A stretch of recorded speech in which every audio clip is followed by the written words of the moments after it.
ఆయనకు మంత్రిమండలి ఉంటుందో అట్లాగే గ్రామానికి గ్రామ పంచాయతీకి సర్పంచ్ గారికి అదనంగా వార్డు మెంబర్లు ఉప సర్పంచులు అందరూ కూడా తోడుగా ఉంటారు. అంటే ఏ స్థాయిలో ప్రభుత్వం ఆ పద్ధతిలో నడవాలన్న ఉద్దేశంతో స్థానిక ప్రభుత్వాలు కూడా మంచిగా ఉండాలన్న ఉద్దేశంతో రాజ్యాంగంలో బాబాసాహెబ్ అంబేద్కర్ గారు రాసిన రాజ్యాంగంలో మనకు హక్కులు మనకు పొందుపరచబడి ఉన్నాయి.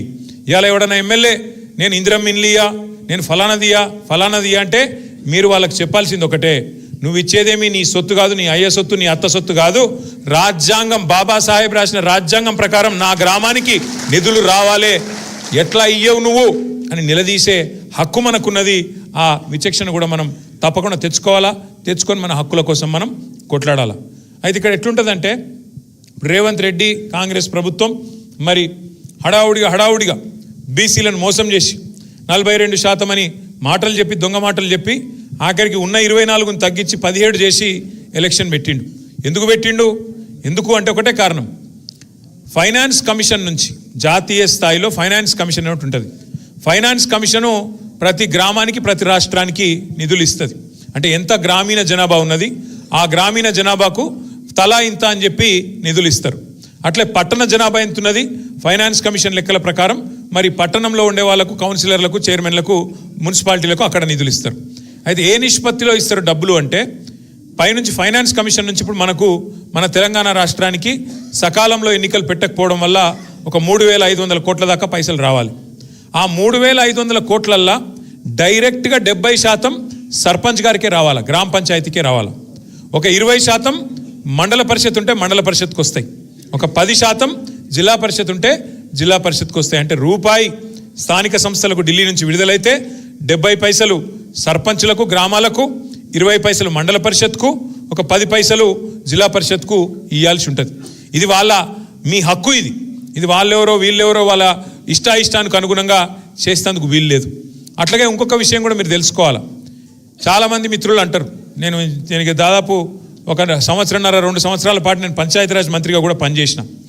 ఎట్లుంటుందంటే ఊళ్ళలో కొట్లాటలు, అన్నా నేను సర్పంచ్ గెలిచిన, మరి సర్పంచ్ ఏమో ఒకటే ఊళ్ళో గెలిచిండు, మరి నేను ఎంపీటీసీ గెలిచిన, ఎంపీటీసీ ఏమో 3 ఊళ్ళ మధ్యలో గెలిచిన, నేను 3 ఊళ్ళు ఓట్లు వేస్తే గెలిచిన నేను, మరి నాకు పెద్ద కుర్చీ ఉండాలి, నాకు పెద్ద పదవి ఉండాలి, నాకు సర్పంచ్కి ఏం పోటీ అని చెప్పి ఎంపీటీసీలు అడుగుతూ ఉంటారు. మీరు ఎంపీటీసీ పాత్ర జెడ్పీటీసీ పాత్ర కూడా మనం అర్థం చేసుకుంటే పంచాయతీ ఉండదు సర్పంచ్ గారితో ఉప సర్పంచ్ గారితో. ఇప్పుడు మీరు అదే ఇన్ని ఉంటారు, అది మన అడ్వర్టైజ్మెంట్ చూసే ఉంటారు మీరు. భగవంతునికి భక్తునికి అనుసంధానం ఏమిటిది? అంబికా దర్బార్ బత్తా. అగో ఎంపీటీసీ పాత్ర కూడా గదే. ఎంపీటీసీ అంటే ఆయన ఏం చేయాలంటే ఇప్పుడు నేను చెప్పినట్టు 70 పైసలు గ్రామానికి వస్తాయి ఫైనాన్స్ కమిషన్ పైసలు, 20 పైసలు మండలానికి వస్తాయి, 10 పైసలు మరి రూపాయల జిల్లా పరిషత్కి వస్తాయి 10%. మరి ఎవరు ఎక్కడ ఏం ఖర్చు పెట్టాలి? ఇప్పుడు జిల్లా పరిషత్ ఖర్చు పెట్టాలన్నా ఊళ్ళనే ఖర్చు పెట్టాలి, మండల పరిషత్ ఖర్చు పెట్టాలన్నా ఊళ్ళనే ఖర్చు పెట్టాలి, గ్రామ పంచాయతీ ఖర్చు పెట్టాలన్నా ఊళ్ళనే ఖర్చు పెట్టాలి. కాకపోతే మరి పైసలు ఒకరితోనొకరు సమన్వయం చేసుకుని ఎట్లా పెట్టాలి, ప్రజలకు అవసరమయ్యే పనులు ఏమిటి, వాటిని ఎట్లా చేసుకోవాలి, రోడ్డే అన్నా, మోరే అన్నా, సీసీ ప్లాట్ఫామ్ పోయి అన్నా, ఇంకోటి చేయన్నా, ఇది నిర్ణయించుకునేందుకు గ్రామ పంచాయతీకి మండలానికి మధ్యన అనుసంధానకర్త, భగవంతునికి భక్తునికి అనుసంధానం లెక్క గ్రామ పంచాయతీకి సర్పంచ్కు మండలానికి అనుసంధానకర్త ఎవరు? ఎంపీటీసీ గారు. అట్లాగే మండల పరిషత్కు జిల్లా పరిషత్కు అనుసంధానం ఎవరు? జెడ్పీటీసీ గారు. అందుకే పంచాయతీ వద్దు, ఎంపీటీసీ పని ఏంది, మండలికోవాలి, ఆడికెళ్ళి ఏమైనా పైసలు పట్టుకొచ్చి గ్రామ పంచాయతీలో సర్పంచ్ గారికి సన్నీళ్ళకు వేడి నీళ్ళు అన్నట్టు కలుపుకొని వాళ్ళు 70 పైసలు వీళ్ళు 10 పైసలు మొత్తం కలుపుకొని ఊరికి పనికొచ్చే పనులు చేయాలి. అంతేగాని కుర్చీల కొట్లాటలు, నువ్వు కుర్చీ చేసుకుంటావు నేను పక్కకు కూర్చుంటా, ఆ కొట్లాట పెట్టుకుంటే ఇక అది ఒడవది తెగది, మొత్తానికి ఊరాగమవుతుంది.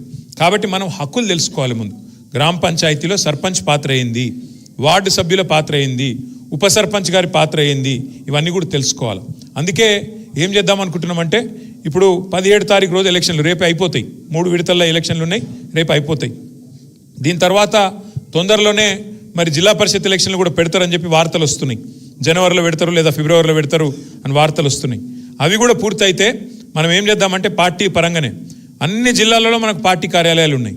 మీకు నిర్మల్లో పార్టీ ఆఫీస్ ఉన్నది, ఆసిఫాబాద్లో ఉన్నది, ఆదిలాబాద్లో ఉన్నది, మంచిర్యాలలో కూడా ఉన్నది. అట్లా ప్రతి జిల్లా కేంద్రంలో మనకు పార్టీ ఆఫీస్ ఉన్నది. ఆలోచన ఏంది అంటే కొత్తగా గెలిచిన స్థానిక సంస్థల ప్రజాప్రతినిధులకు అవగాహన సదస్సులు, అంటే మీ నిధులేంది, మీ విధులేంది, మీ హక్కులేంది, మీరు గ్రామానికి చేయాల్సిన పనులేంది, ఇవి కొంత మనం అవగాహన చేసుకుంటే దాని ప్రకారం పనిచేసుకోవచ్చు. పెద్దలు కేసీఆర్ గారు 10 ఏళ్ళు ఈ రాష్ట్రానికి ముఖ్యమంత్రిగా పనిచేసినప్పుడు, ఎందుకంటే తాను స్వయంగా గ్రామీణ ప్రాంతం నుంచి వచ్చిన ఒక రైతు బిడ్డ కేసీఆర్ గారు, అందుకే ఆయన బలంగా నమ్మిండు. మహాత్మా గాంధీ గారు చెప్పినట్టు పల్లెలే దేశానికి పట్టుకొమ్మలు అనే మాట బలంగా నమ్మిండు. కాబట్టే పల్లెలను బాగు చేసే కార్యక్రమం కేసీఆర్ గారు చేసిండు. ఏం చేసిండు? మొదలు గ్రామ జ్యోతి అనే కార్యక్రమం పెట్టిండు.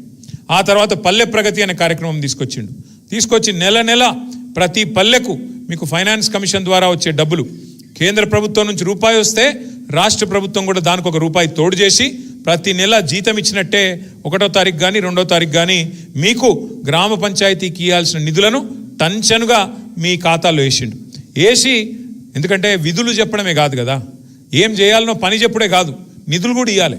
నిధులు ఇవ్వకపోతే, పైసలు ఇవ్వకపోతే పని ఎడికెళ్ళవుతుంది. అందుకే విధులు చెప్పిండు, నిధులు కూడా చెప్పిండు. విధులు అంటే బాధ్యత, మీరేం పని చేయాలి. సో ఆ రకంగా ప్లాన్ చేసిండు. ఏం జరిగింది కేసీఆర్ గారి ప్రభుత్వంలో? ఏం జరిగింది అంటే అద్భుతాలు జరిగినాయి గ్రామ పంచాయతీలలో.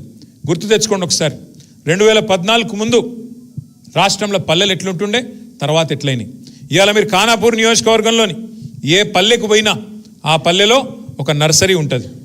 ఏ పల్లెకు పోయినా అక్కడ ఒక పల్లె ప్రకృతి వనం ఉంటుంది. ఏ పల్లెకు పోయినా అక్కడ బ్రహ్మాండంగా ఇవాళ ఒక ట్రాక్టర్ ఉంటుంది, ఒక ట్యాంకర్ ఉంటుంది, ఒక డంపింగ్ యార్డ్ ఉంటుంది, ఒక వైకుంఠ ధామం ఉంటుంది, ఒక వాటర్ ట్యాంక్ ఉంటుంది, ఇంటింటి ముంగట నల్లా ఉంటుంది. ఇది దేశంలో ఒక్క తెలంగాణలో తప్ప ఈ పరిస్థితి ఎక్కడా లేదు. చేసింది మన నాయకుడు కేసీఆర్ అని మనకి మనం కితాబిచ్చుకుంటలేం. మన తెలంగాణ జనాభా భారతదేశంలో చూసుకుంటే 3% కంటే తక్కువ. ఎందుకంటే దేశం జనాభా 150 కోట్లు, దగ్గర 147 కోట్లు. మన జనాభా 4 కోట్లు. మన 4 కోట్లు అంటే ఎంత? 3% కంటే తక్కువ. కానీ కేసీఆర్ గారి ప్రభుత్వంలో మనం చేసిన పని ఎంత గొప్ప పని అంటే, ఎంత అద్భుతంగా పని జరిగిందంటే గ్రామాలలో నాకు గర్వంగా అనిపిస్తున్నది ఈ మాట చెప్పడానికి. 3% కంటే తక్కువ జనాభా ఉన్న తెలంగాణ ట్రాక్టర్లు, ట్యాంకర్లు, నర్సరీలు, పల్లెల్లో హరితహారం చెట్లు, డంపింగ్ యార్డ్లు, వైకుంఠ ధామాలు, పల్లె ప్రకృతి వనాలు, అట్లాగే పారిశుద్ధ్యం, ఇవన్నీ చేసుట్లా 3% కంటే తక్కువ జనాభా ఉన్న తెలంగాణ జాతీయ పంచాయతీరాజ్ అవార్డులు ప్రకటిస్తే 30% అవార్డులు గెలుచుకొని ఒక రికార్డు సృష్టించిందనే మాట నేను మీకు విజ్ఞప్తి చేస్తా ఉన్నా. కేంద్ర ప్రభుత్వం ఒక పథకం తీసుకొచ్చింది, సంసద్ ఆదర్శ గ్రామీణ యోజన అని. అంటే సాగి అంటారు దాన్ని, సంసద్ ఆదర్శ గ్రామీణ యోజన. ప్రతి పార్లమెంటులో, దేశంలో 543 పార్లమెంట్ స్థానాలుంటే ప్రతి పార్లమెంటులో ఒక ఆదర్శ గ్రామం చేయాలి అని చెప్పి వాళ్ళు ప్రయత్నం చేసిండ్రు. మనమేమో ఇక్కడ అద్భుతంగా పల్లె ప్రగతితో ముందుకు దూసుకొని పోతున్నాం. వాళ్ళు మొత్తం దేశంలో బెస్ట్ గ్రామ పంచాయతీలు 20 ఎక్కడున్నాయని లిస్టు పెట్టిండ్రు. 20 గ్రామ పంచాయతీల లిస్టు పెడితే 20కి 20 తెలంగాణ గ్రామాలే వచ్చినాయి. గది కేసీఆర్ చేసిన పని తెలంగాణలో. కానీ 2 ఏళ్ల నుంచి ఏమైతుంది తెలంగాణలో? మన ప్రభుత్వం పోయినాక అడిగినోడు లేడు, పట్టించుకున్నోడు లేడు. గ్రామాలు మళ్ళీ ఇవాళ అనాథలైనవి, పల్లెలు ఇవాళ దిక్కులేని పరిస్థితి వచ్చింది. ట్రాక్టర్ల కనీసం డీజిల్ పోయించేటోడు లేడు. కనీసం ఆ ట్రాక్టర్ ఏడ తిరగాలి, ఎటు పోవాలి, పారిశుద్ధ్యం ఏంది, ఏం వ్యవహారం చేయాలి, పట్టించుకున్నవాడు లేడు. ఎందుకంటే ఆ పరిస్థితి కాంగ్రెస్ ప్రభుత్వం మళ్ళీ తీసుకొచ్చింది. 2014 ముందు మార్పు ఆనాటి రోజులు తెస్తామన్నారు. నిజంగానే తెచ్చిర్రు ఆనాటి రోజులు. ఇదివరకు ఎట్లా దరిద్రంగా ఉండేనో పల్లెలు, మళ్ళీ ఆ దరిద్రం అంతా ఇవాళ పల్లెల్లో తాండవించేటట్టు కాంగ్రెస్ వచ్చిందంటే మళ్ళీ దరిద్రం వచ్చింది ఊళ్ళకి అన్నట్టు మొత్తం ఎక్కడికక్కడ లొల్లి బొబ్బ. అందుకే నేను అంటున్నా, విధులు తెలుసుకోవాలి, నిధులు కూడా తెలుసుకోవాలి. ఇవాళ ఒక ఎమ్మెల్యే మాట్లాడుతున్నాడు, నేను ఇందిరమ్మ ఇల్లు ఇయ్యాను. నీ అయ్యే జాగిరా, నీ అత్త సొమ్మ? ఎవడి సొమ్ము, ఎవడి పైసలతో కడుపుతున్నావు నువ్వు? ఇందిరమ్మ ఇండ్లు అంటే అవి ప్రజల పైసలతోనే కడుతున్న ఇండ్లు తప్ప మీ ఇంటెనక పొలం అమ్మి కట్టేది కాదు. కాబట్టి బరాబర్ ఊళ్ళో పేదోళ్ళు ఎవరు, ఊళ్ళో తీర్మానం చేయాల్సింది మీరు సర్పంచులు. పేదవాళ్ళు ఎవరు, ఇండ్లు లేని వాళ్ళు ఎవరు లిస్టు తయారు చేయాల్సింది మీరు. ఇందిరమ్మ కమిటీ మీద కూడా అవసరమైతే ఆజమాయిషీ చేసేది మీరు.